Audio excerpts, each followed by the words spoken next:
So before I get going, I just definitely want to give a special thank you to Adden. Adden reached out to me maybe about a month ago, and he asked me would I be willing to speak at this event. And so I just wanted to extend my gratitude to him.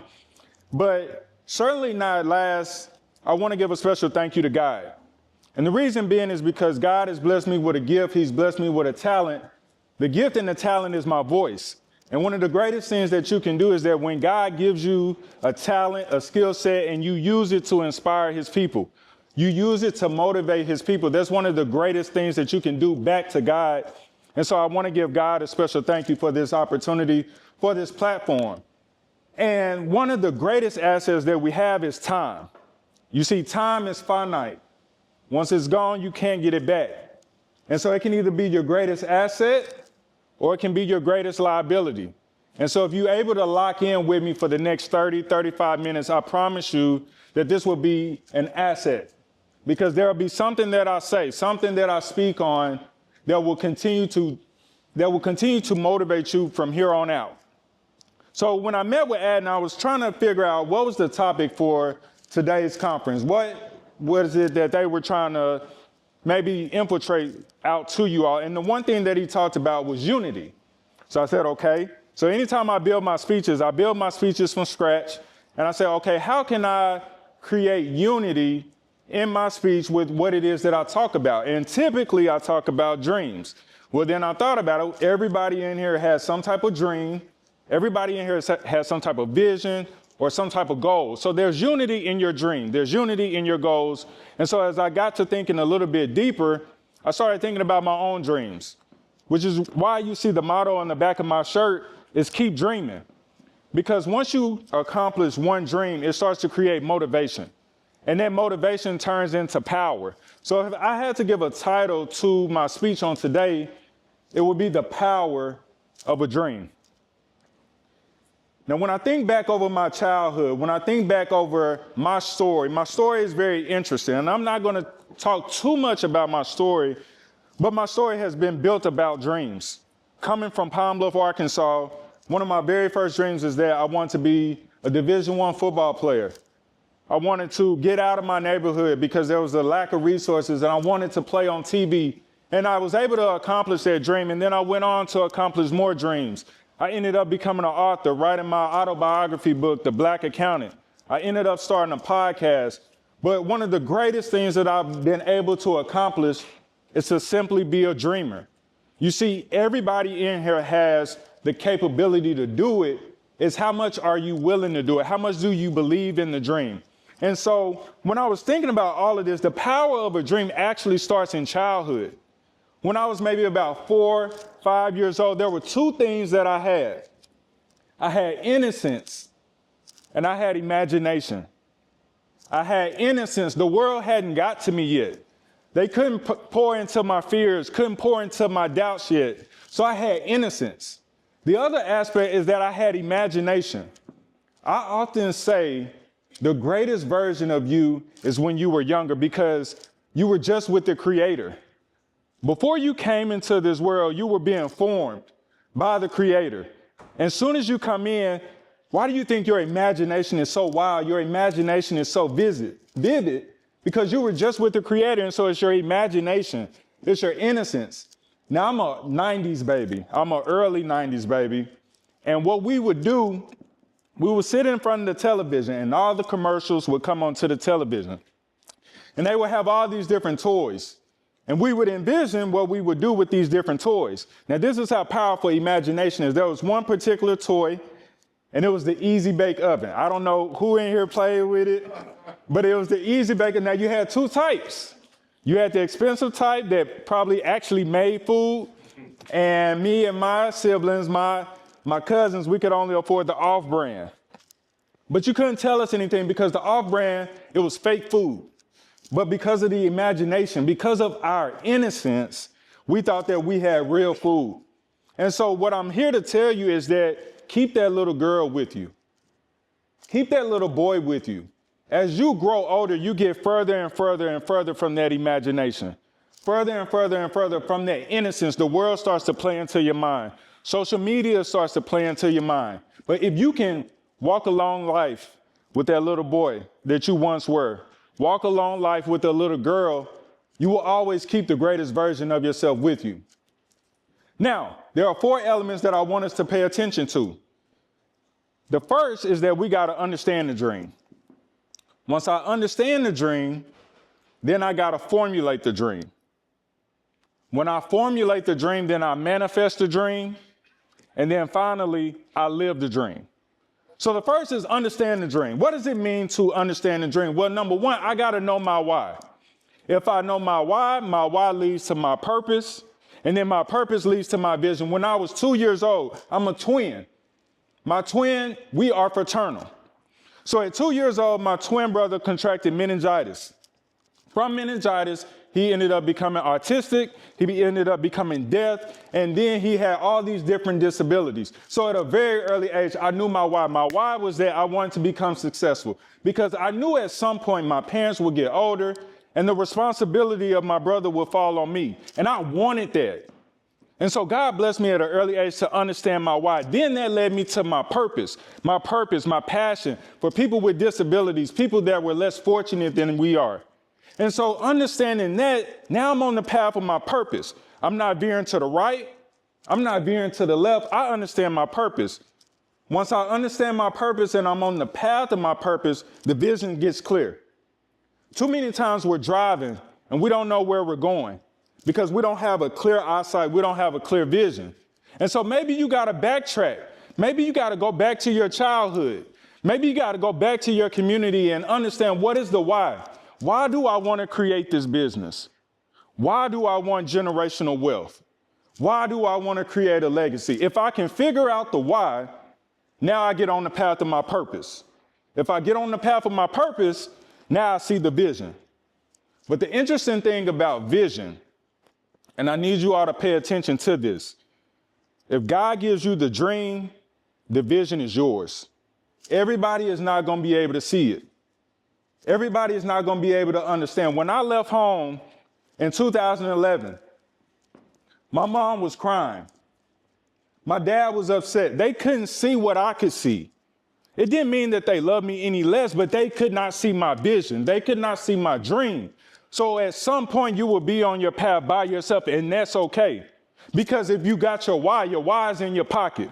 Now I'm walking with my why. It doesn't matter if the people are cheering for me. It doesn't matter if the people believe. I believe in me because I know my why and my purpose. Now, the other aspect of understanding the dream, Dr. Leslie talked about this. I got to understand who the hell I am. What are my weaknesses? What are my strengths? What are my insecurities? Where do I get my confidence? What triggers me? If I understand who I am, now I'm able to either accept the opportunity or deny the opportunity. One of the greatest things that you can do is either say yes or no. When you start to play in between, now you start to get off the path. Remember, we said the path is the purpose. So I can't waste time. Time I can't get back. But if I take the time to understand myself, which means I might have to get off social media. Social media plays into your mind. It tells you that you need it now. Understanding yourself takes time. It takes years to figure out what it is that you like, what you don't like. But once I understand that, now I start to understand the dream. So after we understand the dream, then we got to formulate the dream. So when you start to formulate the dream, that means you start to kind of put it together. And I remember one of my dreams, like I said, I wanted to play Division I football, and I wanted to, you get it. I wanted to play at Arkansas State. So what I did was I went to Walmart and I bought me maybe a $10 journal. Bought me a very nice little ink pen. And the very first thing that I did was that I wrote the dream down. That's the very first step in bringing the dream into reality. I took it from the imagination world and I wrote it down. That was the very first thing that I did. So many times we talk about, man, how can I make my dream happen? The minute that you write it down, you started the process. But the other interesting aspect of that is that at some point, God is going to bless you to be able to accomplish the dream.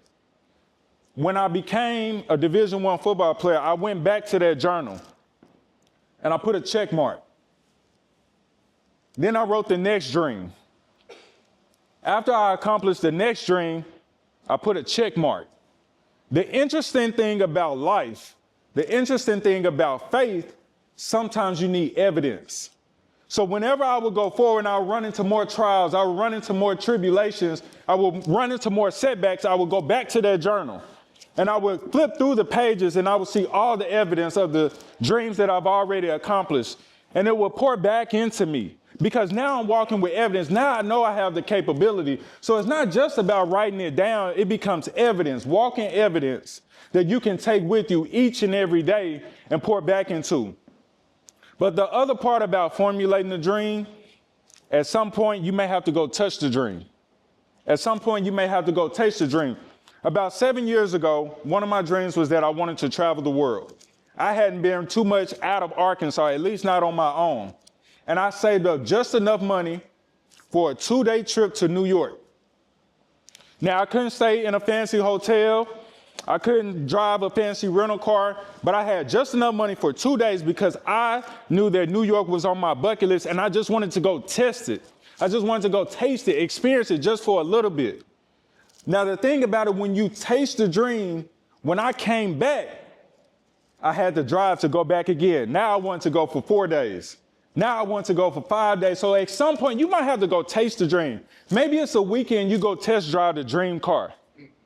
Maybe it's a weekend where you go intern at the business that you want. You go walk the halls. You go touch the furniture. You go drive by the $1 million mansion that you see for yourself. At some point, you got to be able to put it in your mind that this is possible, that this can happen. If I can dream it, I can live it. If I can believe it, I can see it. And so after you understand the dream, then we formulate the dream. Now, once we move from formulating the dream, then we got to manifest the dream. Now, I'm here to tell you, I'm not talking about manifestation that everybody talks about on social media. Everybody says, I manifested this. I manifested this. That's not what I'm talking about. Manifest equals maturity. Too many times we want the dream and we're not mature for the dream. We're not ready for the dream. And if we get caught up in all of this manifestation, first of all, the win is coming, W-I-N, you don't know when, W-H-E-N. All right, the win is coming, but you don't know when. So when we talk about manifesting a dream, maybe I got to become mature within the dream.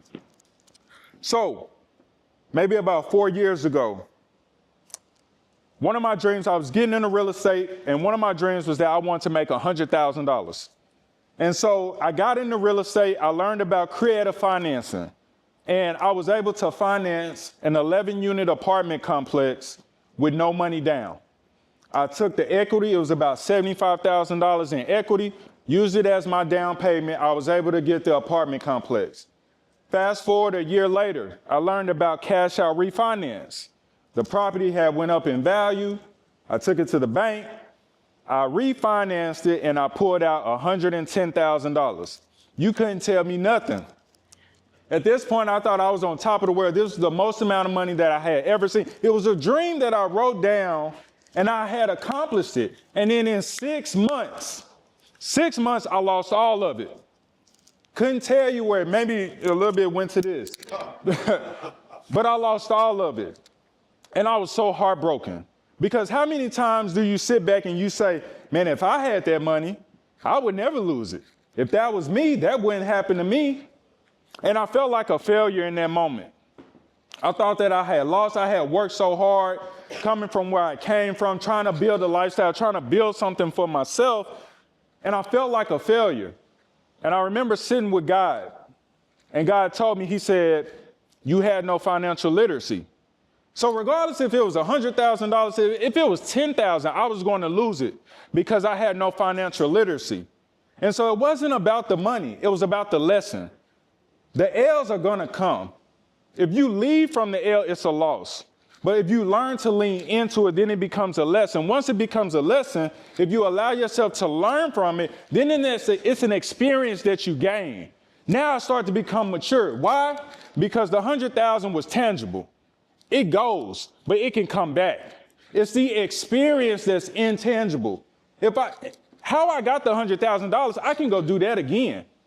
but how can I keep it?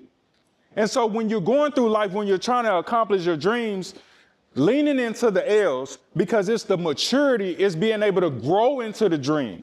I got to be able to be mature for the 100,000. If I can do 100,000, I can do 1,000,000. But if I continue to squander and not learn the lesson, I'll forever be broke.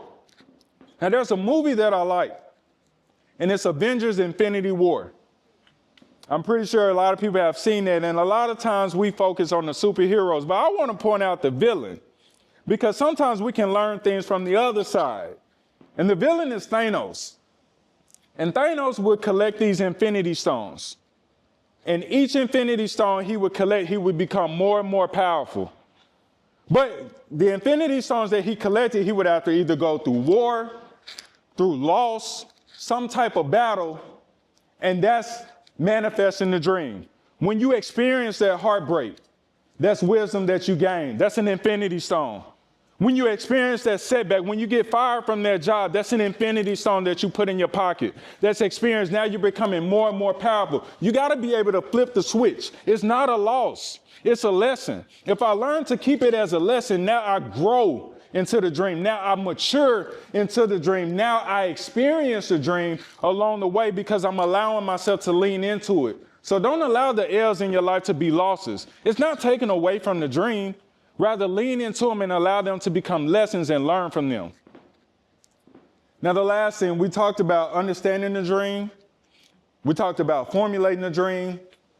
We talked about manifesting the dream. The last, I got to live the dream. But again, this is not, I'm staying in the luxury house. This is not, the business has taken off. This is not, everything has happened. We don't get to dictate that. A lot of times we look at social media and we try to pinpoint when it's going to happen. Living with the dream means I have peace. I have peace whether it happens this year or it happens 30 years from now. But I know that I'm putting in the work. I know that I'm putting in the effort. And so what do? I become like water. I flow. I don't force. When you force, you're probably not supposed to be there anyway. So I got to learn to be able to flow with life. If I flow with life, I flow to where I need to be. I flow to the job that I'm supposed to be at, whether I like it or not.